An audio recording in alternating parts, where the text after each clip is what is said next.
सातारा जिल्ह्यात 9 नगरपालिका आणि 1 नगरपंचायतीसाठी निवडणूक प्रक्रिया पार पडत आहे। यामध्ये प्रामुख्याने सांगायचं झालं तर जी काल अर्ज छाननीची प्रक्रिया पार पडली, यामध्ये जवळपास 250 जागांसाठी निवडणूक लढवली जात आहे। यामध्ये 10 नगराध्यक्ष पदाच्या जागांसाठी तब्बल 119 उमेदवारी अर्ज वैध ठरलेले आहेत, तर नगरसेवकांच्या पदासाठी 250 जागांसाठी 1607 उमेदवारी अर्ज वैध ठरलेले आहेत। इच्छुकांची संख्या लक्षात घेता अनेक ठिकाणी बंडखोरी होण्याची शक्यता जी आहे ती दाट व्यक्त केली जाते आहे।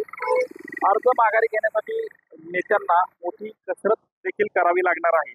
प्रामुख्याने सांगायचं झालं तर यामध्ये सातारा जिल्ह्यात 3 नगरपालिकेमध्ये 7 जण बिनविरोध झालेले आहेत। यामध्ये मलकापूर नगरपालिका मध्ये 5 नगरसेवक बिनविरोध झाले आहेत। सातारा नगरपालिकेमध्ये 1, तर वाई नगरपालिकेमध्ये अजित पवार राष्ट्रवादीचे 1 उमेदवार बिनविरोध झाले आहे। असं यामध्ये 7 पैकी 6 ठिकाणी भाजपला यश मिळालेलं आहे बिनविरोध करण्यामध्ये, तर 1 ठिकाणी अजित पवार गटाला यश मिळालेलं आहे। त्यामुळं यावेळी महायुतीमध्ये एक चांगलं यश जे आहे ते महायुतीला मिळालेलं पाहायला मिळत आहे।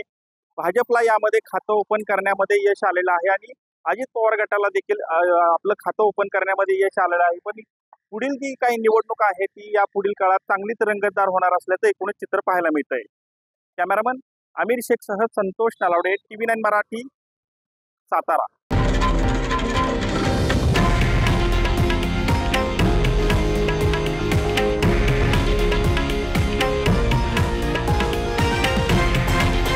हे आहे देशातील नंबर 1 न्यूज नेटवर्क आणि आपण पाहत आहात TV9 मराठी, एकमेव।